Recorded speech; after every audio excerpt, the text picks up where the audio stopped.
बड'ल गेलेमु आरो हारिमुआरि जथुमाया दिनै गाहामै जोबलांबाय।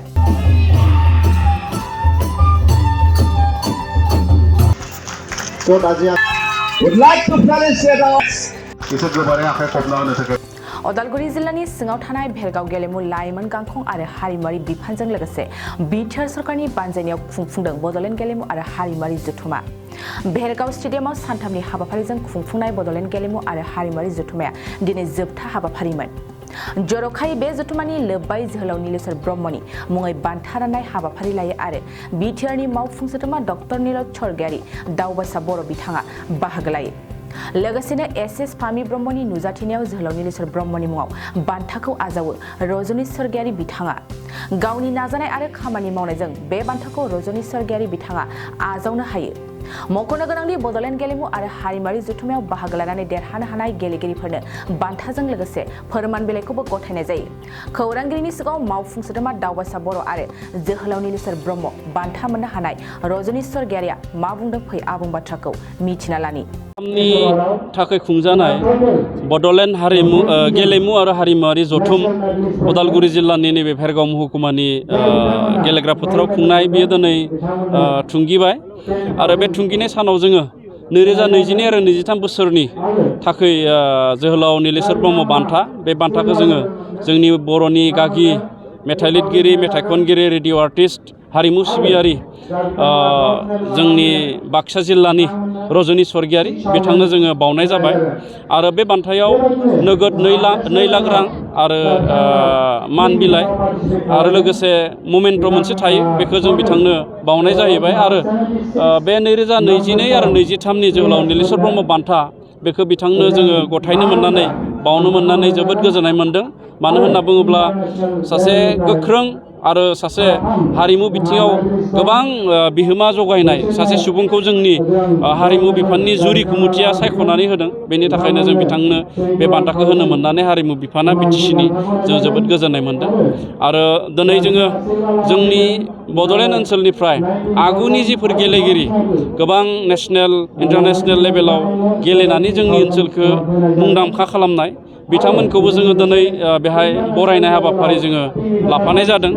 आरो 2022 बोसोराव जाय गेलेगिरिफ्रा हादोरनाङारि आरो हादोरारि गेलेनायफ्राव एबा नेसनेल आरो इन्टारनेसनेल लेभेलाव मेडेल मोनबाय बा बान्था मोननो हाबाय बिथांमोननो जोङो बोसोरै रांखान्थि अनसुंथाइ होयो। बे रांखान्थि अनसुंथाइखौबो जोङो दिनै बे हाबाफारिनि गेजेरजों राननाय जागोन। दा बे हाबाफारिखौबो जोङो खनसेयैनो लाफानाय जादों।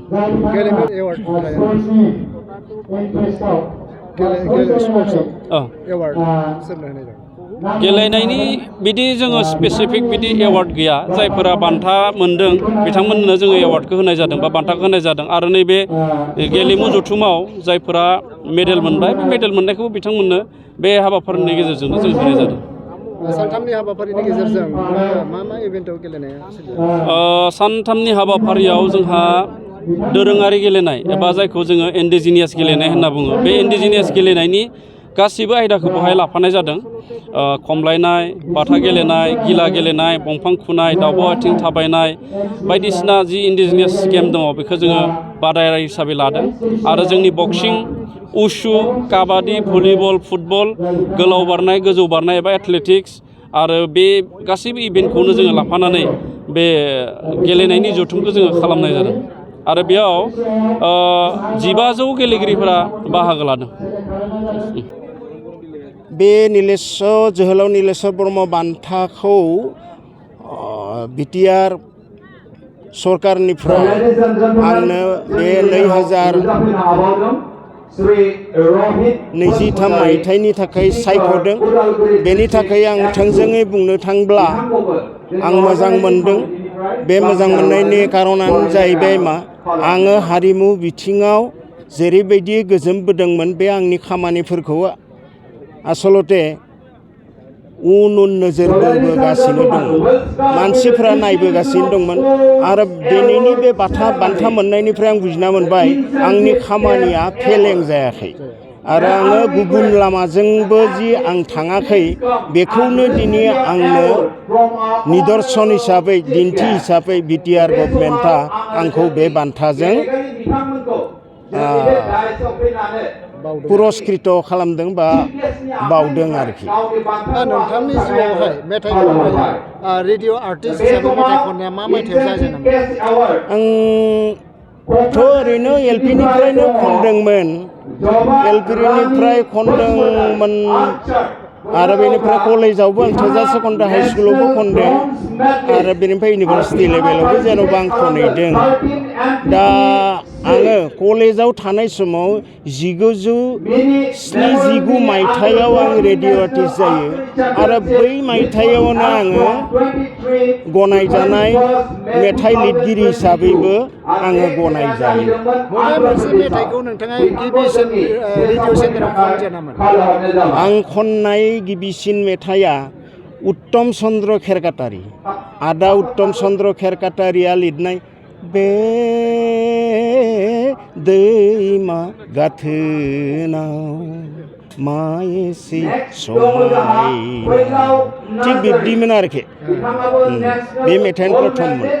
दायो नैबे समावबो नोंथाङा मेथाइ खननायखौ गाराखै नङा होमबा? आङो गाराखै माने आङो खनथारनो गोनांब्लासो आङो खनो आरोखि रेवाज माने एसे अयभाग खालाम खनोब्लासो आं खननो हायो आरो बेनिफ्राय बेखौ आङो नोंसोर फंबायमोननि सिगाङाव बुंखायो आंखौ मेथाइ खनहोनो गोनांब्ला मोजां हारमनियाम मोजां तबला एटलिस्ट गिटार मोनसेब्लानो जायो खारन आंनिया शब्द प्रधान आङो सोदोबखौसो मानसिनि खोमायाव थुसोना होयो। मबे आयदाखौ लानानै एसे रमान्टिक ट्रेजेडि आरो जांख्रिथायारि मेथाइ बेफोरबायदि गोबां दङ। मबे मोनसे आयदाखौ नोंथाङा बांसिन मोजां मोननानै मेथाइ खननो मोजां मोनो? आङो दा नों फंबाय सोंबाय नालाय आं बेखौसो बुंनांगोन जांख्रिथायारि मेथाइखौ खननानै आङो जाथि अर्थात माहारि फोजाखांनाय माने जों जि समाव आबुं बर'लेण्ड मोननायनि थाखाय हाग्रा बंग्रा खारथिंनानै होसोथिंजाबायदोंमोन बै समाव जा ओंखारदोंमोन सिन्ता सरसानिफ्राय बे जांख्रिथायारि मेथाइ गोजामोन आरो बै समनिफ्रायनो आङो जांख्रिथायारि मेथाइफोरखौ लिरनानै आरो खननानै मोजां मोनो आरो बे थुलुंगाखौ मोनबोदोंमोन आङो दिनै आंखौ जायनि मुङै बान्था होदों अर्थात नीलेश्वर ब्रह्मनिफ्रायनो जोहोलाव नीलेश्वर ब्रह्मनिफ्रायनो आङो मोनदांदोंमोन मानो बिथाङानो हारिमु अनसाय आफाद दानानै माहारिखौ फोजाखांनायनि खामानिखौ मावजेनदोंमोन। आंखौ बेनि थाखाय निमाहा होनांगोन खननोथ' हायो जेन'बा खिन्थु आं दा खनथ'आ आरोखि। दा नैबे समावहाय दावगाफुबाय थानाय सेंग्रा सिख्लाफोरा माखासे मेथाइ रोजाबो बिथांमोननिसिम नोंथांनि मेसेज मा दं?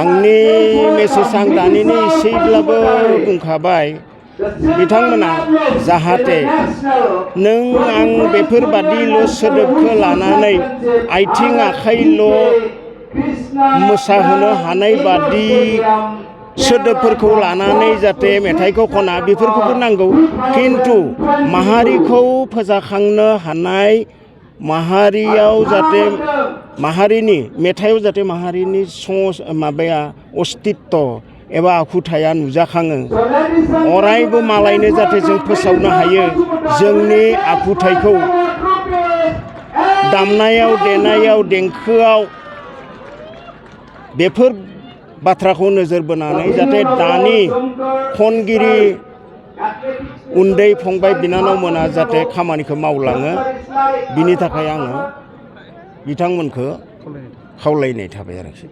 गय गायग्रा आबादारिफोरनि थाखाय मोनसे मोजां खौरां थापा नार्सारियाव मोननो हागोन जाखांफु लाइमोनफोरजों बानायजानाय हाजो आरो हायेनावबो गायजानाय अर्गेनिक गय फुलि। थापा नार्सारियाव अर्गेनिक आदबजों बानायजानाय मोजाङैनो खिलिखांनाय गासै 20,000सो गेरेमसा गय फुलिफोर दं। बारा नङा फांसेयाव 60 रां होनानैनो नोंथांमोना गय फुलिखौ बायना लांनो हागोन। बुरजा लाङोब्ला खमायनायनि सुबिदाबो मोननो हागोन। थाफा नार्सारिनि गुबै थङा क'क्राझार सहरनि सानजा फारसे थानाय बावखुंग्रि हाजोजों नांजाबनाय हरिनागुरि गामि हाथाइनि साखाथियाव। बे अर्गेनिक गय फुलिफोरखौ लांफैनोब्ला नोंथाङा 8011837272 नङाब्ला 9707460226 जानबुं अनजिमायाव थोंजोङै जगाजग खालामहरनो हागोन।